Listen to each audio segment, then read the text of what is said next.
Nesta casa eu me encontrei. Entrei e aqui dentro vi saída. Sim, foi nessa casa de amor que as benesses do labor cicatrizaram minhas feridas. Depois de muitos e muitos passes, estudo e a água da paciência, religar e religuei, filosofiquei, tomei ciência. Aqui, nesta casa de oração, orei, pratiquei o evangelho. Sim, foi nesse pouso espiritual que eu conheci a vida real. Rompi de vez com um homem velho. Depois de muitas e muitas preces, palestras e água da fé, religar e religuei.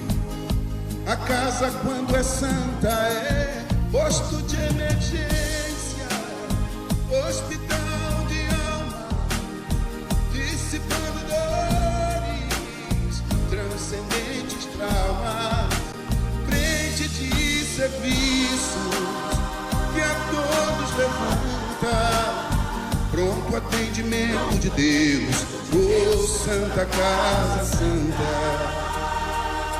Eu fiz amigos do peito, pessoas com quem posso contar, atendimento fraterno, culto do evangelho no lar. Sim, nessa oficina de Jesus, chorei cantando quanta luz, com as vibrações desse lugar. Depois de muitas e muitas quedas, me fortalecendo na fé, religar e religuei. A casa, quando é santa, é posto de emergência, hospital de alma, dissipando dores, transcendentes traumas, frente de serviços que a todos levanta, pronto atendimento de Deus, oh Santa Casa Santa.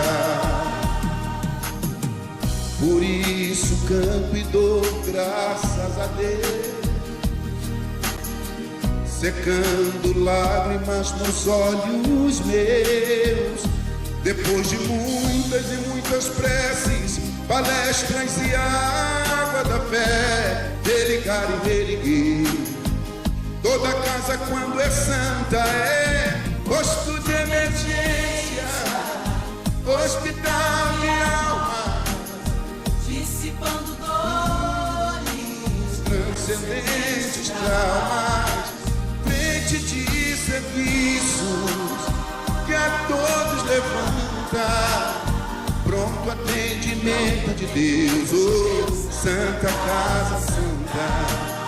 Posto de emergência, hospital de almas, dissipando dores, transcendentes traumas, frente de serviço que a todos levanta, pronto atendimento de Deus, Santa Casa Santa. Frente de serviços que a todos levanta, pronto atendimento de Deus, Santa Casa Santa.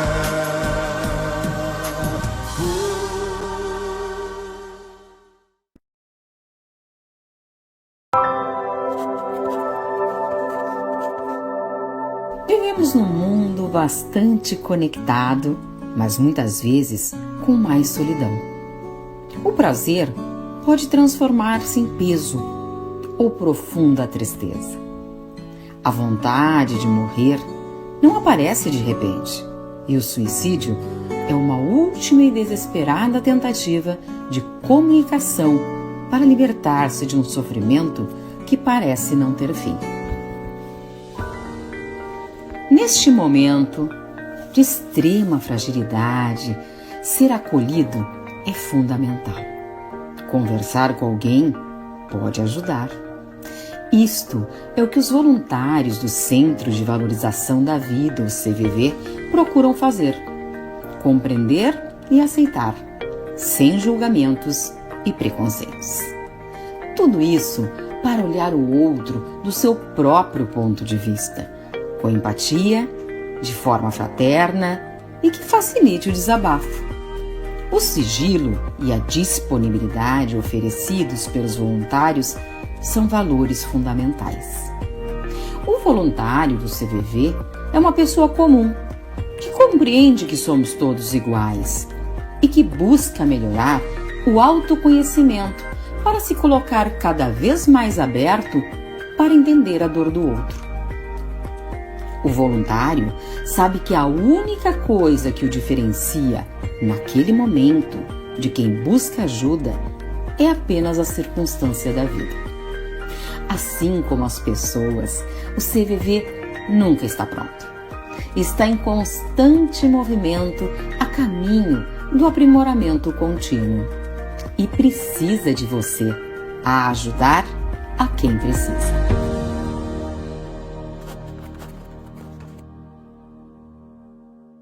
Você sabe como começou o movimento Setembro Amarelo? Fique aí, que eu vou contar uma história. Mike Amy tinha só 17 anos, um jovem cheio de talento, apaixonado por carros e conhecido por todos pelo sorriso fácil. Ele mesmo restaurou o Mustang 68 e pintou de amarelo. Ele tinha um orgulho danado desse carro e cuidava dele como ele cuidava das pessoas. Por fora, tudo parecia tão perfeito, mas por dentro ele carregava uma dor invisível e que tinha se transformado num peso. E foi no dia 8 de setembro de 1994 que Mike deixa uma carta para os seus pais, dizendo: "Eu amo vocês, não se culpem." Naquela noite, Mike resolve partir. No funeral, seus amigos criaram cartões e amarraram com um laço amarelo. E com a seguinte mensagem: "Se precisar, peça ajuda." Um gesto honesto que acabou inspirando um movimento de Setembro Amarelo e impactando multidões pelo mundo. Pois é, décadas se passaram e os números continuam sendo alarmantes no Brasil. 32 pessoas partem por dia e é a quarta causa de morte entre os jovens. São vidas como a de Mike, pessoa com brilho, que se perde no meio do caminho. E ainda hoje, muitos tratam isso como uma âncora de frescura, de drama, de mimimi. Olha só, depressão, ansiedade, ideação suicida não é uma questão de força de vontade, é uma questão de saúde e que deve ter tratamento sério e individualizado, porque o que serve para um não serve para o outro. Precisamos falar mais sobre o CAPS, que é o Centro de Atenção Psicossocial, terapias e redes de apoios reais, porque o silêncio protege, mas falar salva vidas. Setembro Amarelo não é só prevenção, ele é um chamado para cuidar da vida, da sua e de quem caminha ao seu lado. Cuide do que você sente. E se alguém perto de você der sinais de dor, não se afaste. Ofereça escuta, presença e companhia. A vida ela é frágil demais para ser vivida em silêncio. E cada gesto seu pode fazer a diferença de alguém desistir ou recomeçar. Porque a cura, ela começa pela fala. E falar sobre isso pode salvar vidas, inclusive a sua.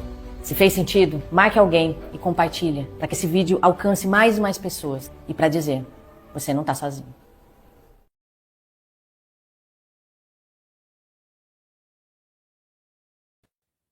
Boa noite, meus irmãos, minhas irmãs, em mais um nosso encontro pelo 24º seu.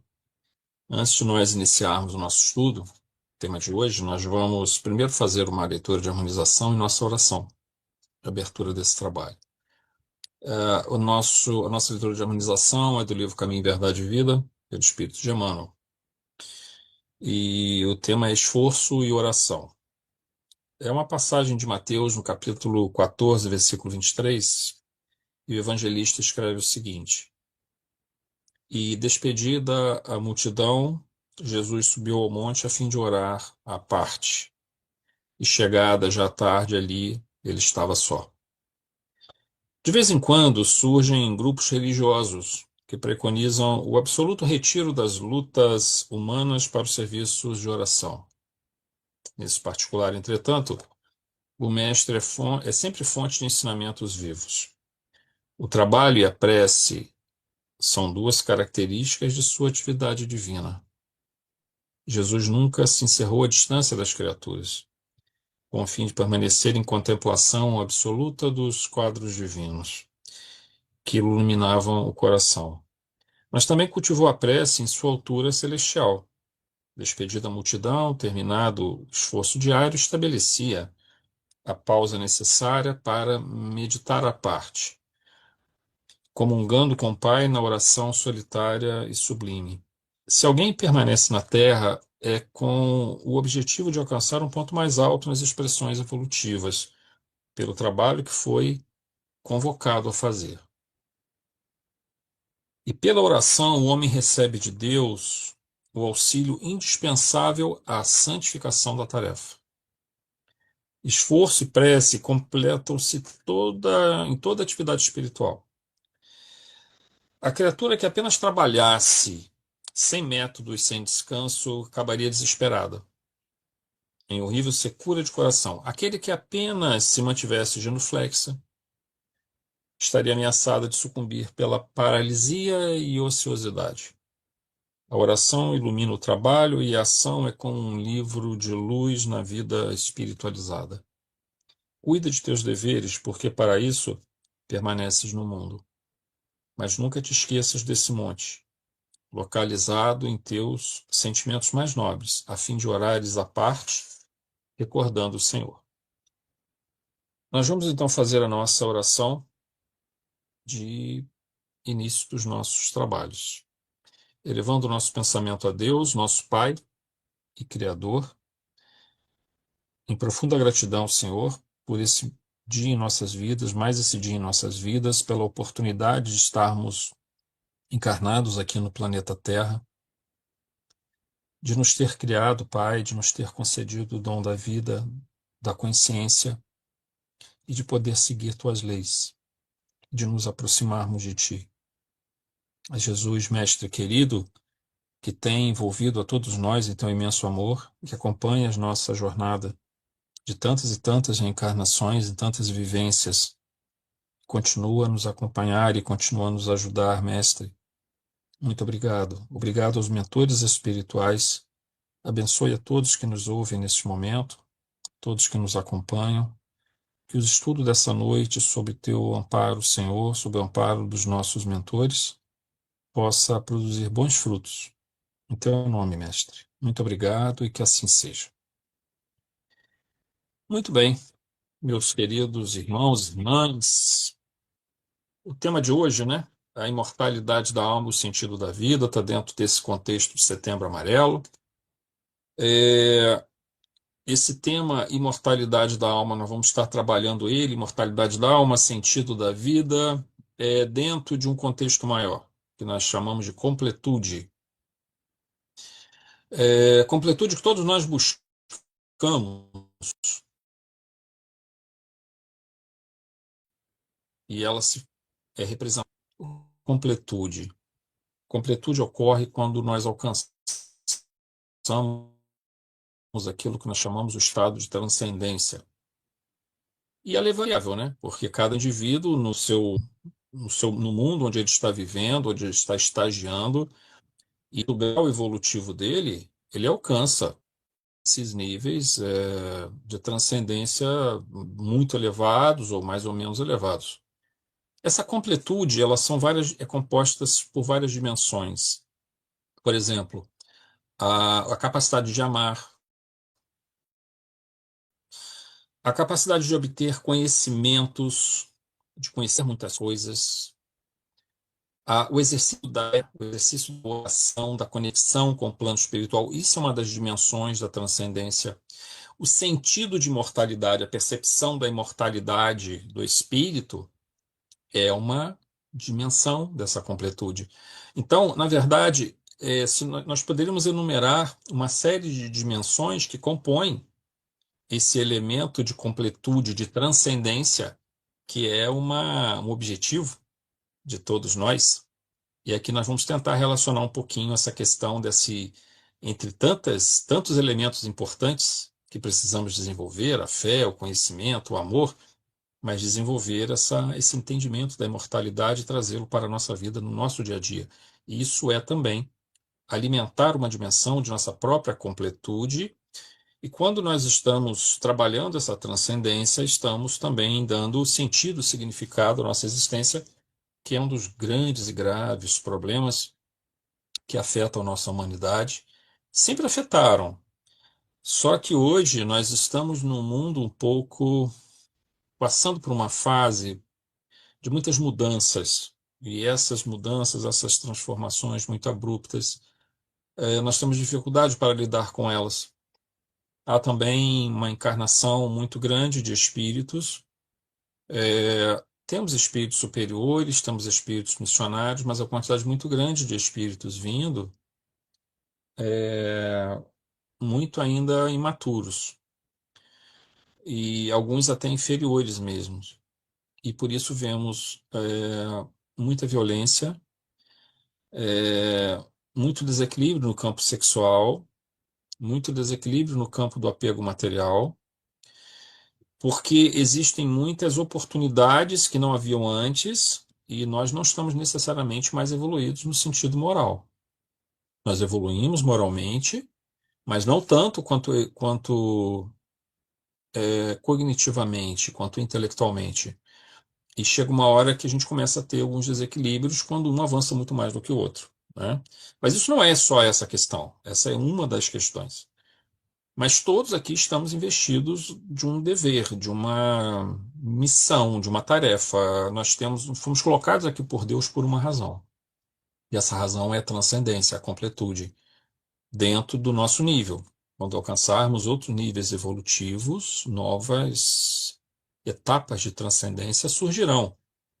Então, nos preocupa, por exemplo, a divulgação do último censo, que mostrou o aumento do número de pessoas que não têm a crença em Deus.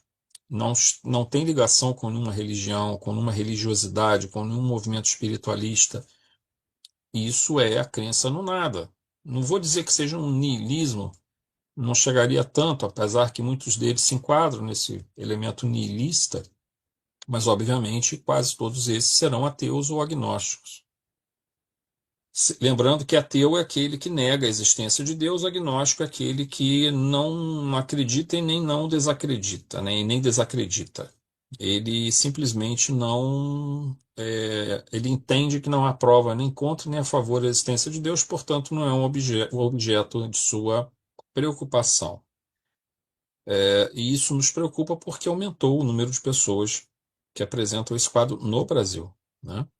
Então, mais do que nunca, o conceito de imortalidade, que nos remete a uma dessas dimensões da completude, da transcendência, ele se torna essencial. Nós dividimos aqui o nosso estudo em alguns blocos. O primeiro bloco nós chamamos a lei divina. A lei divina, ela atua no nosso planeta, a lei divina atua, digamos assim, no nível da matéria, no nível do espírito. Deus, tudo está imerso no fluido divino. Não há nada que se desenvolve fora da lei divina. O indivíduo pode ser um criminoso, o indivíduo pode ser um anjo. Ele pode ser um santo, ele pode ser um psicopata. Qualquer indivíduo, qualquer pessoa, qualquer elemento, seja ele material, seja ele espiritual, ele evolui dentro de um conjunto das leis de Deus. E em cada fase dessa evolução, essa lei se manifesta de uma determinada forma.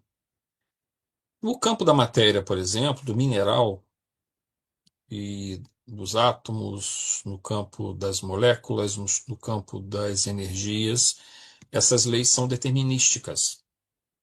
Ou seja, não há livre-arbítrio para o mineral, para uma pedra, por exemplo. Mas à medida que essa evolução vai dando continuidade, aí vamos chegando às estruturas um pouco mais elaboradas, onde já começam a vigorar não só as leis da física, mas nós temos leis da química e leis da biologia, da forma como interagem as estruturas para formar a vida.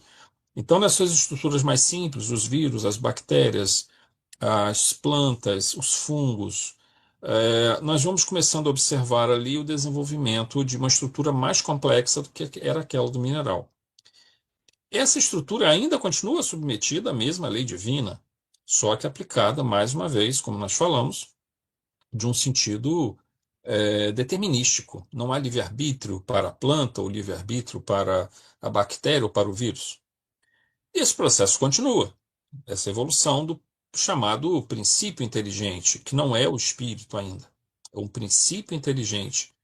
Eu, às vezes, costumo até usar o termo princípio rudimentar inteligente, que eu costumo abreviar como PRI, princípio rudimentar inteligente, porque ele ainda não chegou nem no estágio animal, ele ainda está no estágio muito primitivo, e ele vai seguindo o seu caminho.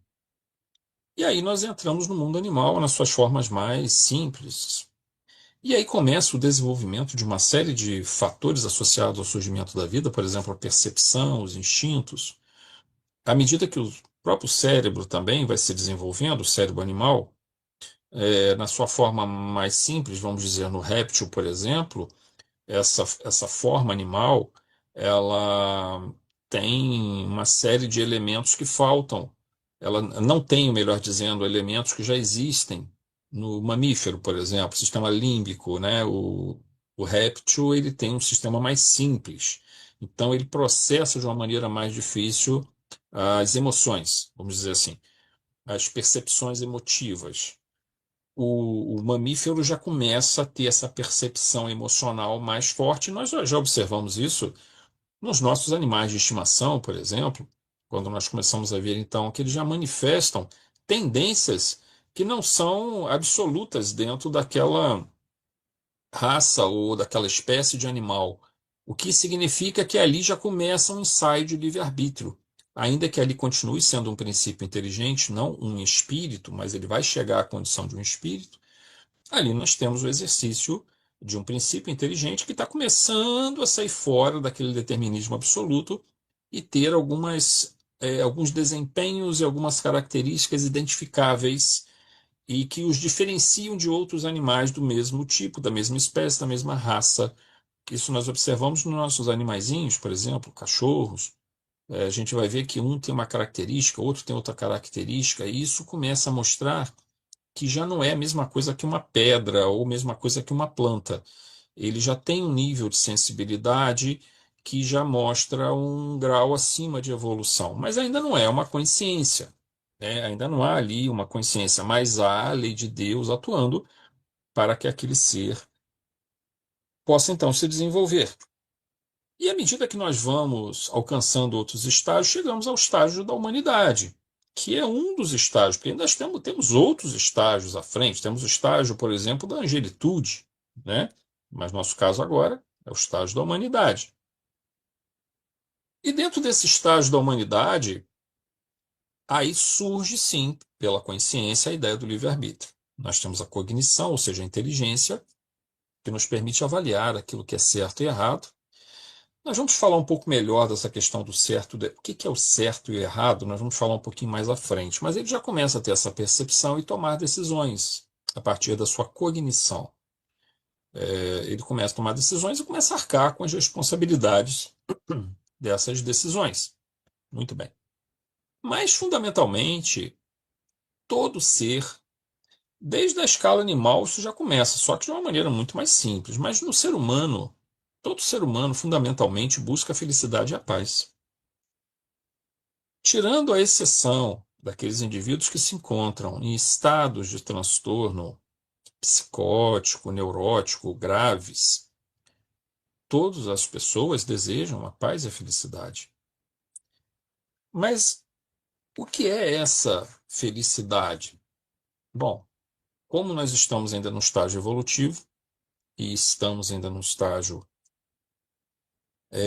bastante primário de nosso processo, mas já com consciência, já com tomada de decisões, felicidade para nós é uma espécie de somatório de prazeres e alegrias, o que é, obviamente, um equívoco do conceito felicidade, mas a gente confunde com isso.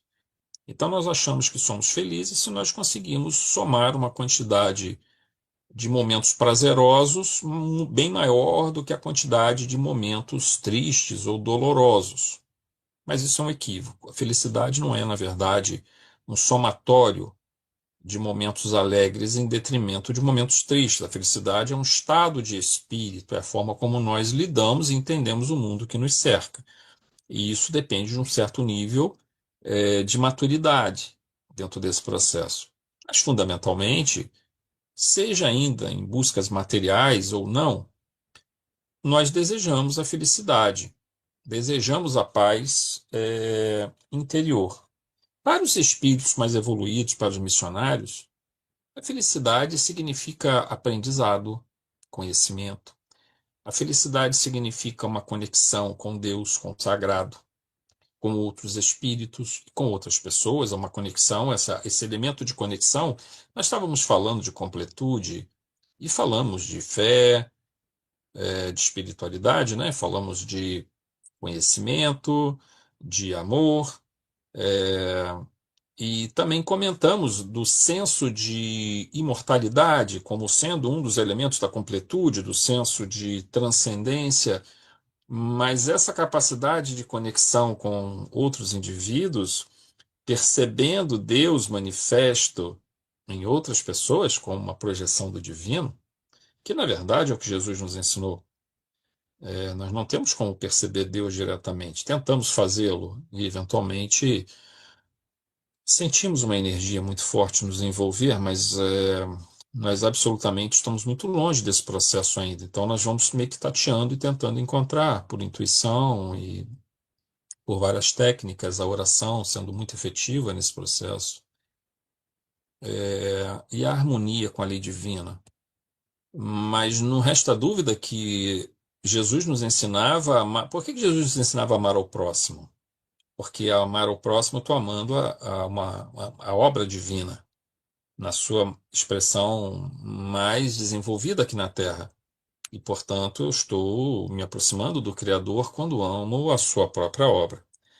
Então, também a conectividade, seja ela com desencarnados ou com encarnados, essa capacidade de estabelecer essa conexão é também um atributo, é uma dimensão da completude, é uma dimensão desse elemento transcendência.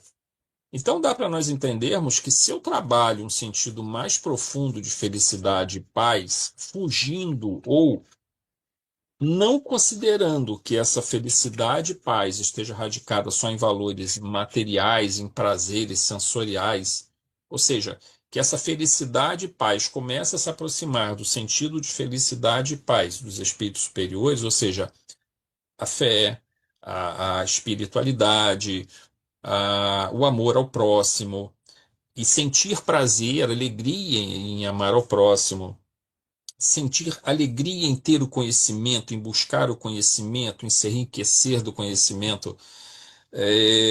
Esses elementos trazem felicidade e paz e já trazem, num sentido de transcendência, uma verdadeira felicidade.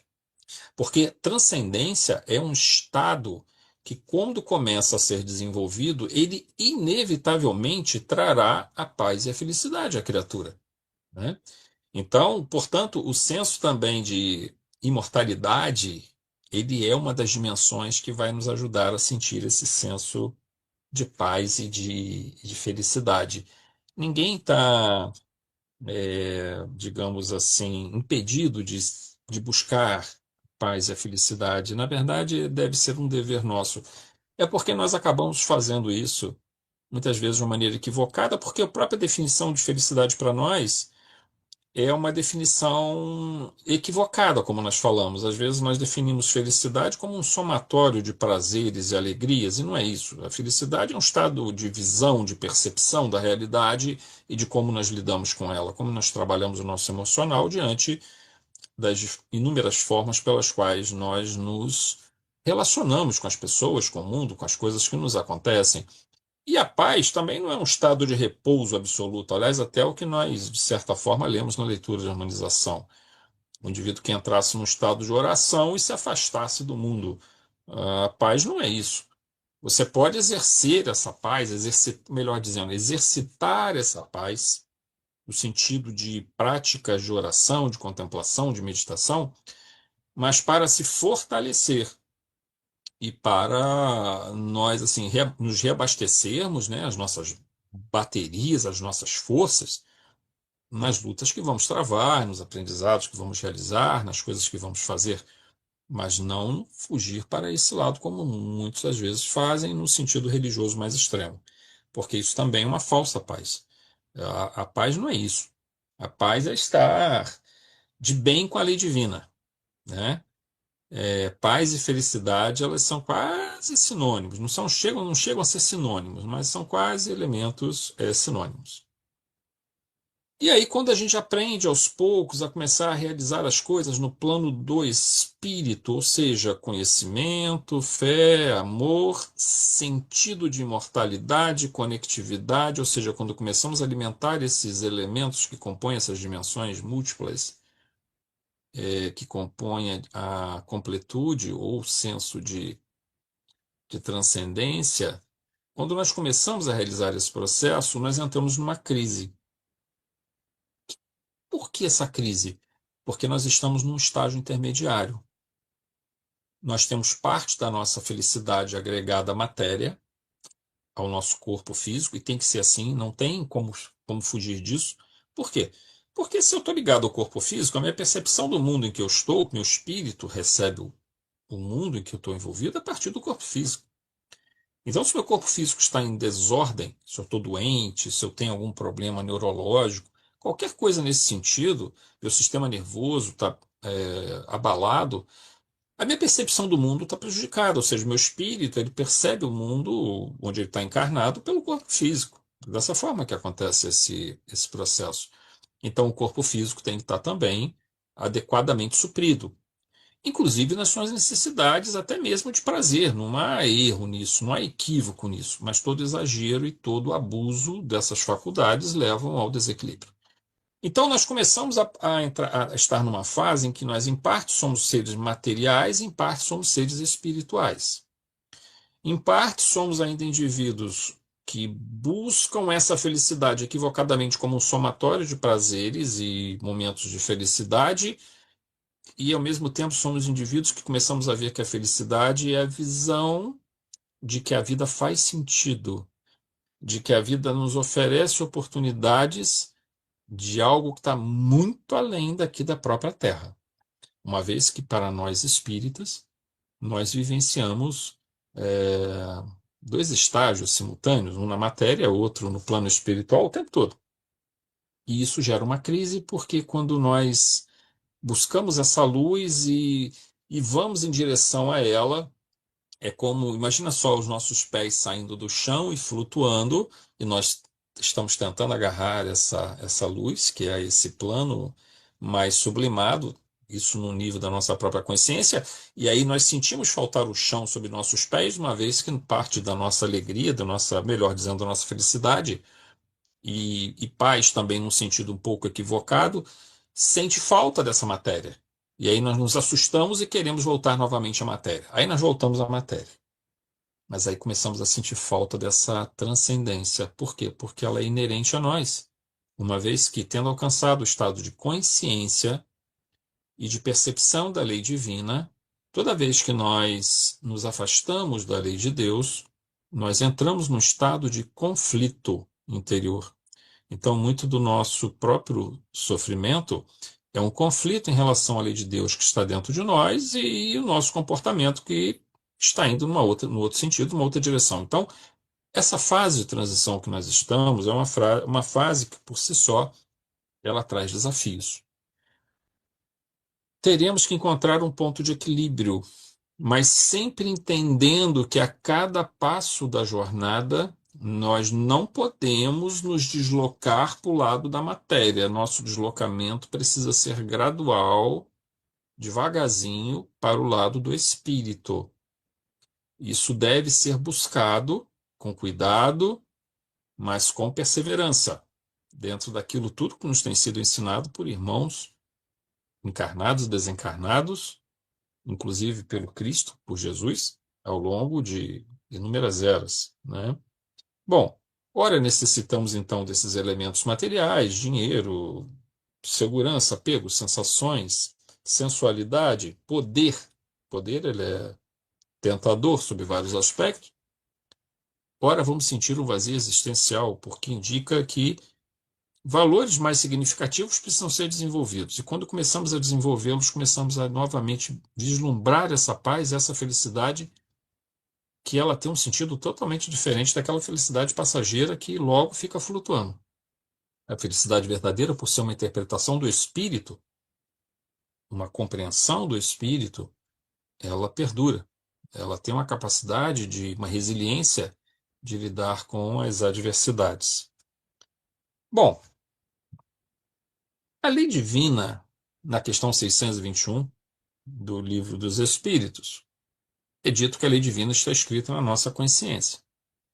Então eu costumo, às vezes, nas palestras, nos estudos que nós fazemos, no nosso Centro Espírita Jesus na Rua José, falar sobre o livro da vida. Esse livro livro da vida é uma metáfora que a gente usa, onde está escrita a lei de Deus. É como se todos nós trouxéssemos dentro de nós esse livro da vida. Questão 621 do Livro dos Espíritos. E ali está escrita a lei de Deus. Só que nós não temos o conhecimento de leitura e de entendimento de todo esse livro. O que nós estamos realizando é sendo alfabetizados. E nesse processo de alfabetização nossa, dentro da lei de Deus, que já vem ocorrendo há muito tempo, nós vamos identificando palavras, conhecendo palavras novas, vamos conectando palavras e formando frases, vamos formando parágrafos, aí conseguimos ler aquela frase ou aquele parágrafo e identificamos uma ideia, ou seja, um aspecto da lei. Podemos entender, às vezes, uma página inteira, mas às vezes podemos virar a página e ali não conseguimos entender bem, entendemos só parcialmente. Então, esse aprendizado do livro da vida, ele leva tempo. Leva muitas encarnações e muitas vivências na erraticidade.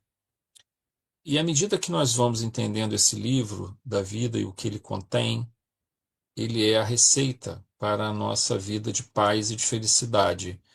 É a construção de sentido e significado, é aquilo que nos ensina a buscar a transcendência dentro do nosso nível evolutivo, incluindo o conceito da imortalidade da alma. Mas, quando eu entro em conflito com aquilo que eu já conheço, que eu já li desse livro da vida, no meu comportamento, eu crio um conflito, e esse conflito me causa sofrimento. Então, muitas das nossas neuroses, e quando eu me refiro aqui a neurose, eu estou falando de depressão, de ansiedade, de síndrome do pânico, de sentimentos de vazio existenciais, de mecanismos compulsivos cognitivos, mecanismos compulsivos emocionais, ou seja, um conjunto, fobias, um conjunto de muitos fatores causadores de aflição mental. Esse termo aflição mental se refere a uma dor que trazemos dentro de nós, uma aflição dentro de nós, que vai se manifestar nas múltiplas neuroses. Observe que quando a gente usa o termo neurose, diferentemente do termo psicose, o termo neurose, na verdade, ele se refere a um sofrimento, uma aflição que trazemos, porém temos um entendimento, a consciência de quem somos e do que estamos fazendo. Na psicose, não. Na psicose, nós perdemos esse senso de realidade, então aí nós temos os quadros de esquizofrenia, no caso de, vamos dizer, de múltiplas personalidades, temos dissociação psicótica, né? Então, esses quadros dissociativos são quadros psicóticos, os quadros de esquizofrenia são quadros psicóticos, é outra situação mais grave. Os quadros neuróticos são quadros mais comuns e quase todos nós apresentamos algum nível de neurose ou, em diferentes momentos de nossa vida, nos tornamos um pouco neuróticos. Raros de nós está 100% no domínio dos elementos emocionais e cognitivos, de tal forma que não apresenta aflição mental. Portanto, frequentemente estamos, de alguma maneira, transgredindo a lei divina. E esse é um processo natural porque o próprio Livro dos Espíritos coloca que nós nascemos simples e ignorantes, à medida que adquirimos o conhecimento das coisas, vamos usando o livre-arbítrio. E se acertamos, se fazemos a coisa certa, temos um reforço positivo, se fazemos a coisa errada, em geral somos colhidos pelo sofrimento como um elemento educativo, para que o indivíduo repense, reveja aquelas posturas, releia aquelas páginas do livro, faça uma reflexão novamente nesse grande livro da vida. E assim nós vamos seguindo a nossa jornada, o nosso rumo dentro desse processo. Agora, atentemos para a questão 922 do Livro dos Espíritos, quando Kardec pergunta se é possível algum tipo. Nós estávamos falando de felicidade e paz, a qual todos nós temos direito, e não só direito, temos o dever, porque se nós estamos buscando a verdadeira paz e felicidade, estamos conseguindo alcançar níveis de transcendência. E na questão 922, quando se pergunta sobre essa possibilidade de um certo grau, um certo nível de felicidade possível aqui na Terra, o Espírito de Verdade responde, do ponto de vista material, a posse do necessário. Do ponto de vista moral, a fé no futuro e a consciência tranquila. Ora, fé no futuro envolve, no sentido fé, trata, entre outras coisas, desse entendimento da imortalidade da alma. Isso é uma fé raciocinada.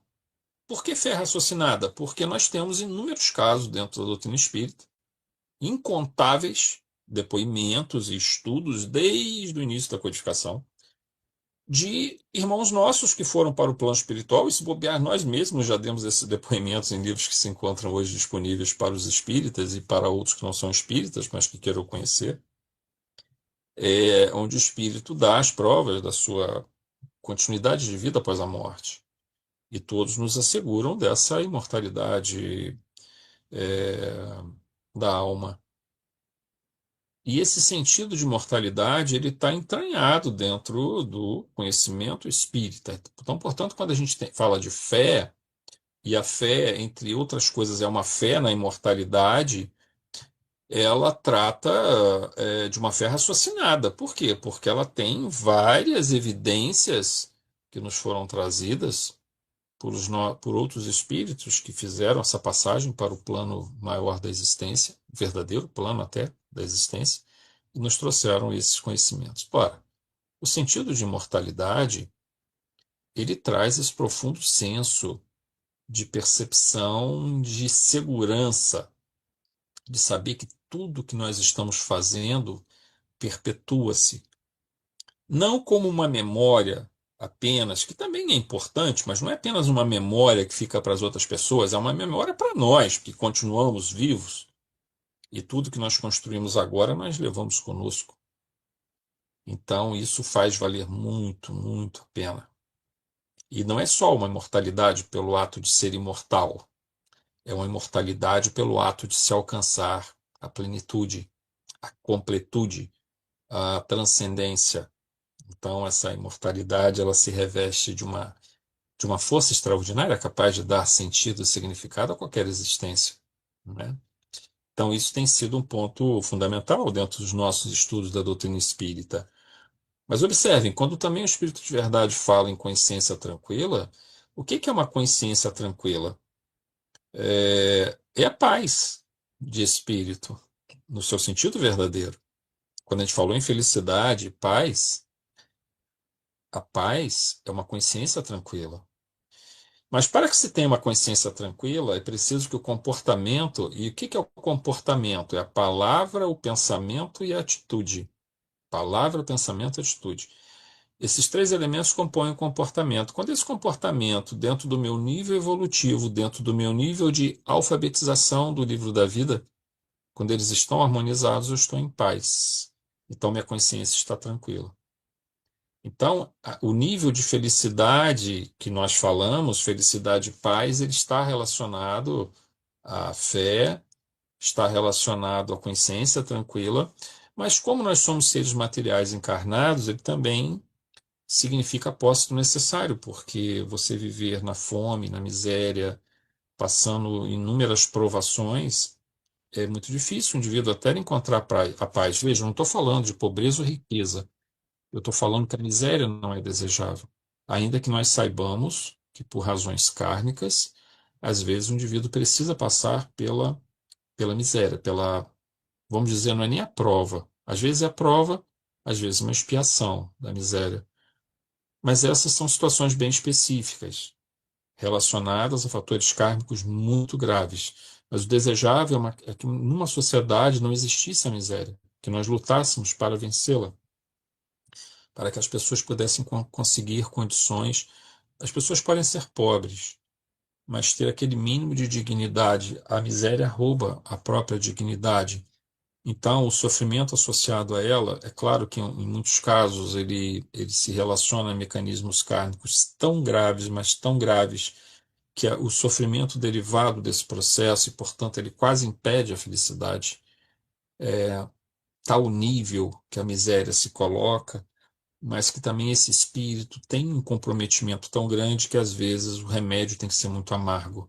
É meio complicado a gente falar isso, a gente não gosta de estar falando desse aspecto, mas eu estava até comentando outro dia nos nossos estudos, quando a gente começa a ler história por muito tempo, eu sou um apaixonado por história, e, e especialmente história da Segunda Guerra Mundial e Primeira Guerra Mundial. E quando você vai olhar, por exemplo, agora eu estou lendo um livro chamado Terras de Sangue. Eu sempre leio vários livros, né, ao mesmo tempo, e sempre tem um livro de história no meio que eu estou lendo. Esse livro trata das questões envolvendo o final da década de 30, melhor, final da década de 20, com o stalinismo e o nazismo, até meados da década de 40, até metade da década de 40. E nós observamos ali tantas atrocidades, isso é apenas uma partezinha das atrocidades cometidas pela humanidade ao longo dos tempos. E a gente vê os indivíduos cometerem tantas atrocidades na época stalinista e na época nazista, que quando você observa a mesma miséria material, que, vejam, ela foge da questão da felicidade mínima ou a partir da posse do necessário. Aqui na miséria nós estamos falando que nem o necessário está sendo alcançado. Mas a gente também, quando vai estudar esses elementos históricos, a gente observa que às vezes os mecanismos corretivos são dolorosos, são graves. Para que o indivíduo saia daquele estado de torpor, é melhor uma vida onde ele teve que passar por essas dificuldades para poder alcançar uma outra visão, uma outra percepção do papel nosso aqui na Terra, do papel dele aqui na Terra, do que ele permanecer centenas e centenas de anos em região umbralina, revoltado, orgulhoso, ou sentindo culpa e não consegue superar esses mecanismos. Então, às vezes, a reencarnação ela é muito dolorosa, muitos espíritos a evitam, a reencarnação acaba sendo, às vezes, ocorrendo de maneira compulsória, mas ela sempre busca trazer o indivíduo novamente para o caminho, né? Então, essas situações acontecem, mas elas fazem parte de um processo mais amplo de desenvolvimento, né, da criatura. Há um outro bloco que nós colocamos, que é o sentido existencial da vida e a lei divina, quando nós relacionamos essa lei divina que está dentro de nós e o sentido existencial. Quando nós fazemos com que os nossos compromissos, as nossas ideias, as nossas vontades, elas tenham sintonia com a lei de Deus. É claro que isso nunca vai ser pleno, gente. Aqui não, a gente não está numa visão assim, digamos, idealista a tal ponto, né, utópica. O que nós estamos falando, a gente tentar fazer o máximo possível para que os nossos atos, nossas palavras e os nossos pensamentos reflitam aquilo que Deus deseja para nós no nosso momento evolutivo, no nosso estágio de evolução. Quando isso acontece, a gente começa então a fortalecer esse sentido e significado, né? Muito bem, isso nós já tínhamos até, de certa forma, comentado um pouco. Mas o que acontece às vezes é que nós estando no mundo de transição planetária, que está muito mais próximo de mundo de provas e expiações, existem dois fatores que tendem a nos desequilibrar. Mas, ao mesmo tempo, também são dois fatores que tendem a nos fortalecer. Depende de como nós olhamos isso. Por isso que a gente falou que a felicidade depende muito da forma como nós olhamos o mundo. Não por ser um somatório de alegrias ou de um somatório de tristezas. se o indivíduo é feliz ou infeliz por esse somatório. Isso é um equívoco. Isso é uma visão ainda que nós temos, que é normal, natural que a gente tenha essa visão, mas a gente precisa superar ela. A questão da felicidade ou infelicidade é a maneira como a gente observa e lida com as situações que nos afetam, positiva ou negativamente. Agora, vamos analisar o seguinte: estamos no mundo de transição planetária. É um mundo que, basicamente, ele está tomado pela dor evolução, que pode ser kármica ou não. No caso da dor evolução, a gente nem usa o termo kármico para ela. Dor evolução é uma dor natural inerente a um mundo onde a transitoriedade e a impermanência e são elementos importantíssimos de aprendizado. Vou dar um exemplo a vocês. A velhice. Tenho 60 anos. Daqui a 20 anos eu vou ter, se eu tiver encarnado, vou ter 80 anos. Eu já vou estar com muito mais doenças, eu vou estar com muito mais desgaste no meu corpo, mesmo que a medicina evolua, dificilmente ela vai evitar todos esses elementos, né? E o que que acontece? Dentro desse processo, isso é a transitoriedade, isso é o senso de impermanência. O corpo físico, ele sofre essa deterioração natural. E o espírito vai aprendendo, vai se desenvolvendo, se adaptando, aprendendo a lidar com essa transitoriedade e vivenciando um outro momento da existência, que não é mais um momento quando ele tinha 20, 30, 40 anos.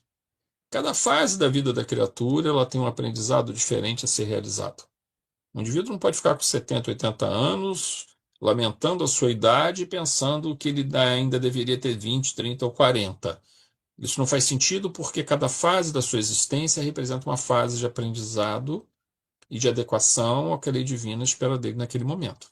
Se você tem essa concepção, essa visão de vida, a felicidade ela te encontra com muito mais facilidade. Aliás, você encontra a felicidade com muito mais facilidade. Ou seja, essa consciência tranquila, essa paz interior, ela surge até porque o sentido de mortalidade da alma ele está fortemente presente. Isso está tudo conectado, gente. Todos esses elementos estão conectados. Mas vejam, da evolução que é de um mundo de transição planetária, de um mundo de provas e expiações, ele tem que ser lidado com algum sentido, digamos, de consciência espiritual, de transcendência, de completude, de plenitude. Essas dimensões precisam estar sendo trabalhadas dentro disso. Senão nós não vamos conseguir lidar com a velhice, nós não vamos conseguir lidar com a perda, entre aspas, gente, porque não é uma perda, na verdade, esses entes queridos vão para o plano espiritual e nós vamos reencontrá-los depois. Tem pessoas que não se recuperam da perda de um ente querido, simplesmente porque não conseguem compreender a imortalidade da alma.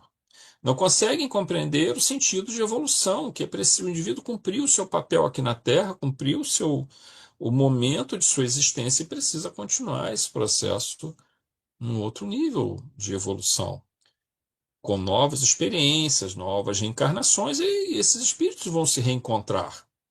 Então, observem que se você tem a visão correta desse mecanismo de transitoriedade do mundo, você lida com isso com muito mais facilidade. Se você não tem essa visão correta, você vai sofrer, vai trazer sofrimento, vai trazer aflição para a sua vida.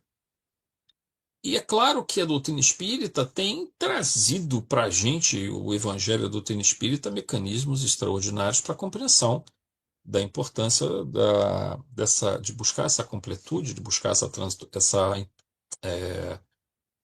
transcendência, incluindo aí o conceito da imortalidade da alma, né?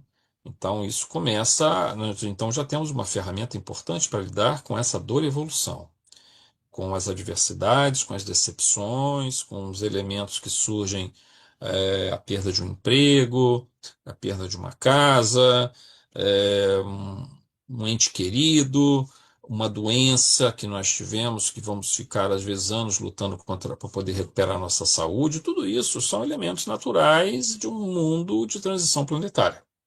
Porque tudo aqui é transitório, o que permanece de fato é o nosso espírito.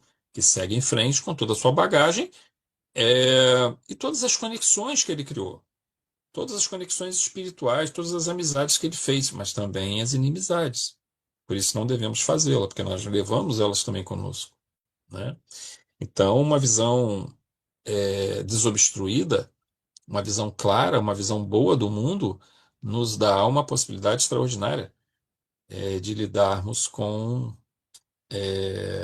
de buscar a felicidade e desenvolvê-la, e buscar sentido e significado. Há um outro fator também importante, e nós temos trabalhado muito essa temática, que se refere ao tema sombra, que, como nós sabemos, é muito trabalhado pela nossa querida Joana de Ângeles, através do nosso saudoso Divaldo Pereira Franco. E toda essa obra psicológica da Joana, ela foi muito também, utilizou muito o conceito de sombra, que é um conceito que trata de elementos do nosso psiquismo de profundidade dessa vida, mas principalmente de outras vidas, aquilo que está esquecido no plano da consciência, mas está vivo e ativo no plano do subconsciente, no plano do inconsciente. E são forças vindo à tona, essa sombra, causadoras de aflições mentais, ou seja, causadoras de neurose. A gente falou que a neurose vem, muitas das vezes, da nossa incapacidade de lidar com adversidades, com situações das quais nós não aceitamos. Mas a neurose surge também, essa aflição mental surge também do fato não só de um conflito interno com a lei divina e o meu comportamento, mas com o comportamento passado que ainda não foi tratado. Eu preciso iluminar essa sombra e eu faço isso mudando o meu comportamento atual. Mas essa sombra ela precisa ser iluminada, porque o nosso conjunto, o somatório de nossas bagagens evolutivas precisa ser integrado a caminho do self, a caminho dessa plenitude, a caminho dessa transcendência plena. Então a sombra é um grande causador de sofrimentos. Muitas vezes certos gatilhos permitem que venham à tona. Então, quando o indivíduo consegue construir sentido e significado, entendendo o seu papel no mundo, entendendo, por exemplo, essa dimensão da imortalidade, ele favorece muito a compreensão dessas dificuldades que surgem e do que tem que ser tratado. E como eu tenho que tratá-lo? Fazendo da maneira certa. Então, a gente no quarto e último bloco, a gente trata da imortalidade, desse sentido de imortalidade e a relação desse sentido de imortalidade com sentido existencial e significado. O oposto do sentido existencial é o vazio existencial. E isso é muito preocupante, esse é um tema frequentemente trabalhado pela Joana, esse tema de vazio existencial, porque ele talvez seja uma das piores formas de sofrimento, o vazio existencial. E creio que se a depressão, vazio existencial não é exatamente a mesma coisa que depressão, tá, gente? Ainda que às vezes eles se misturem, se confundam, a depressão, ela é um sentimento de tristeza aguda que tem mecanismos neurofisiológicos associados a ele, ou seja, de produção ou ausência de certa produção de neurotransmissores, como a dopamina, a serotonina, etc. Mas a depressão também tem os seus fatores psicológicos, espirituais, as questões obsessivas, há uma série de fatores, mas que ela se caracteriza basicamente por um estado de profunda tristeza. Também é um estado de certa prostração, né, de você não ter prazer de fazer as coisas, de querer fazer as coisas. Então, a depressão é um quadro grave e frequentemente está associado a ideações suicidas e tentativas de suicídio. Mas o vazio existencial, às vezes eu entendo que ele pode ser, em alguns casos, pelo menos mais grave. Por que que ele é mais grave? Porque o próprio nome está dizendo vazio. Não tem nada ali. Ou melhor, tem, mas ele está escondido. E aí, se você não vê sentido e significado na sua vida, né, Mesmo que você esteja curtindo a vida com drogas, com sexo, com o que for, tentando fazer esse somatório equivocado de prazeres e alegrias momentâneas para tentar formar um bolão e montar ali um conceito de felicidade, isso não existe, né? Mas equivocadamente muitos enredam por esse caminho. Quando se faz esse processo de se tentar fazer isso, às vezes ali há um imenso vazio existencial. E esse vazio existencial, por não mostrar, veja, nem sempre há uma tristeza imensa envolvida, mas o fato de você olhar para frente e não conseguir ver nada além, não conseguir vislumbrar nada além daquilo, esse vazio existencial tem um potencial enorme também para as ideações suicidas. Então, nesse mês de setembro, esse é um ponto para nós espíritas de grande preocupação, né? Que nós temos que estar voltados para observar esses elementos, observar nas pessoas e tentar incutir essa busca de um significado. Existem pessoas que conseguem fazer isso no trabalho, fazer isso na arte, na literatura, em várias coisas. Funciona? Funciona também. O problema é que você tem que entender o seguinte: há uma finitude do processo aqui na Terra, né?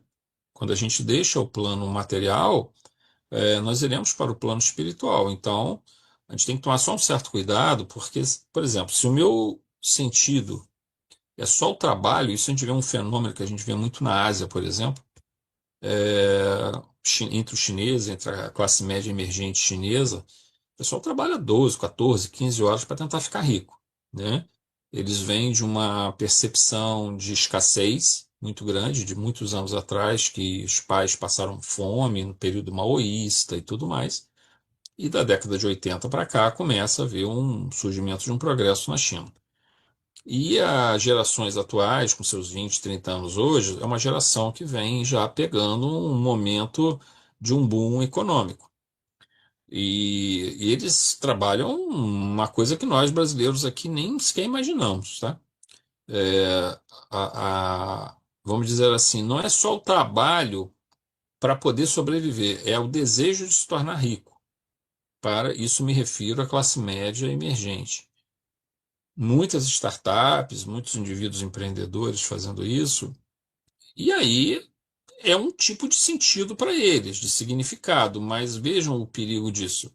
Quando você estabelece. Lógico que tem seus valores associados a isso, a disciplina, a inteligência, tem outros valores sendo desenvolvidos, mas esse fato só em si, ele traz elementos problemáticos, porque você pode quebrar economicamente, a tua empresa pode falir, e também na pior das hipóteses, na melhor pior das hipóteses, não. Como um limite a esse processo, você vai desencarnar em um dado momento e no plano espiritual você provavelmente não vai desenvolver nenhuma startup, nem empresas de empreendedorismo no plano espiritual. Então você tem que ter encontrado outras coisas que alimentem o seu self, né? Que lhe tragam um sentido de existência, de fazer valer a pena. Então esse senso de plenitude, ele na verdade precisa estar é, misturado a tudo. Tudo que a gente faz, mesmo aquilo que é material, a gente tem que trazer a imersão dessa transcendência. Por exemplo, se eu sou um indivíduo que trabalho com algo que é muito material, trabalhar em banco, por exemplo, eu tenho que ter esse sentido para não prejudicar as pessoas, para não vender produtos que vão prejudicá-la. Vai fazer eu bater minha meta, mas eu vou prejudicar aquela pessoa porque ela vai adquirir uma coisa que não é boa para ela. Eu sei que não é boa, mas eu sei que é bom para mim porque eu bato minha meta frente à chefia, frente ao banco e tudo mais. As instituições financeiras, o tempo todo isso acontece. Observem que aí você está meio que isolando o transcendente, a plenitude da sua vida material. E isso não deve acontecer. Você deve encharcar a tua vida material dessa transcendência. Ela tem que estar mergulhada em tudo que você faz, para que você haja sempre eticamente, não prejudique os outros, para que mesmo nos momentos não fira os sentimentos dos outros, mesmo nos teus relacionamentos afetivos, você não prejudique os outros, porque se você começa a ter esse senso dessa transcendência, até na vivência material, ela ela sublima a vivência material. Ela faz com que o casal, a vivência do casal, por exemplo, seja uma vivência que tenda mais à transcendência aos poucos, né?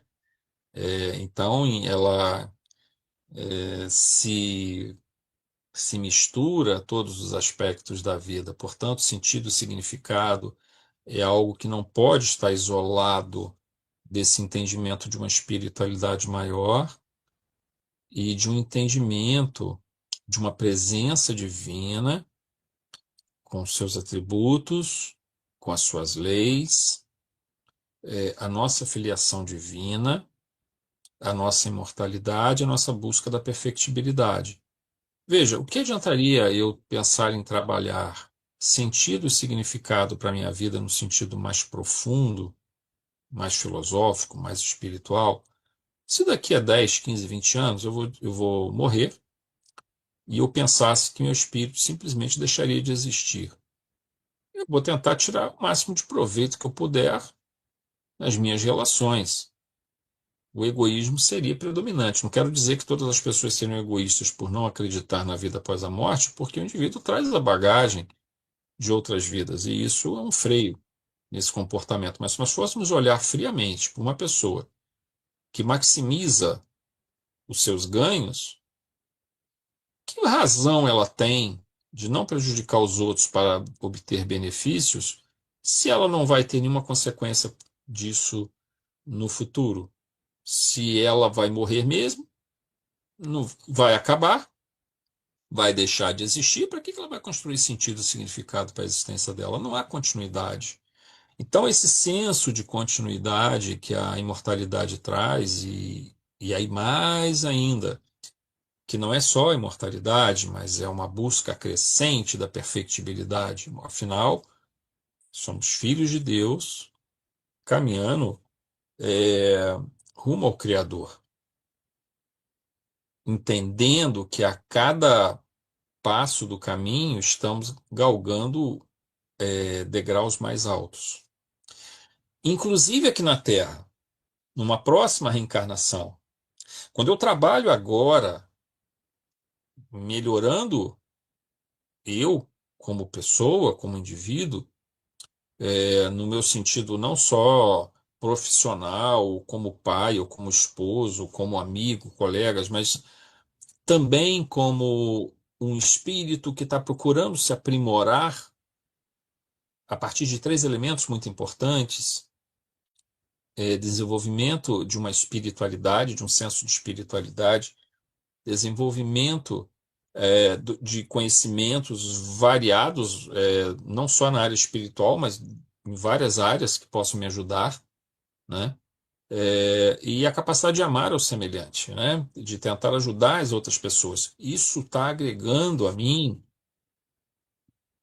sentido e significado para a minha vida. Fazer o bem ao próximo me traz paz. Por que que me traz paz? Por que que me traz felicidade? Por que que minha consciência está tranquila? Aquilo que nós falamos, porque eu estou agindo segundo aquilo que a lei de Deus coloca.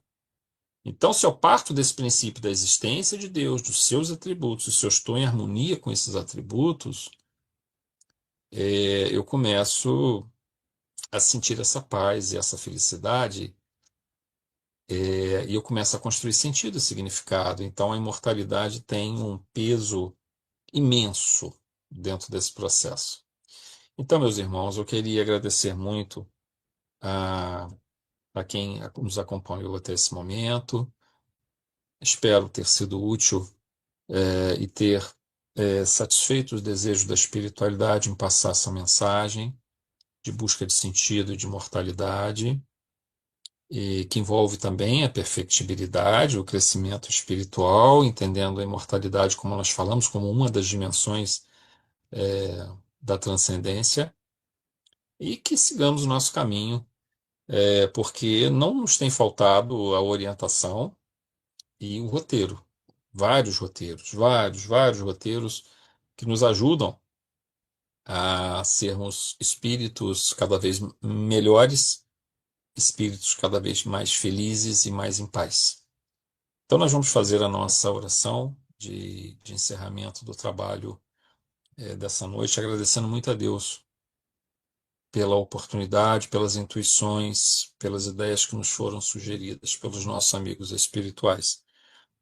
Elevamos nosso pensamento a Jesus, nosso mestre querido, meigo Rabi, tu que tens, Senhor, envolvido o nosso planeta em tantos desejos de amor, de redenção, de transformação, cujos missionários mestres têm vindo à Terra, encarnados ou atuando na psicosfera de nosso planeta, envolvendo a todos nós e nos convocando ao serviço do bem, da cura, da autocura, da transformação, do crescimento espiritual. Obrigado, querido amigo, obrigado, queridos irmãos espirituais. Rogamos bênção a todos nós que aqui nos encontramos, a todos que nos assistem nesse momento, possam estar em sintonia com seus guias espirituais, com seus anjos guardiães. Que possamos nessa noite, Senhor, levar para o nosso sono e para os nossos sonhos a presença de irmãos espirituais que nos ajudem, nos aconselhem, nos protejam. Muito obrigado, Senhor, e que assim seja. Graças a Deus.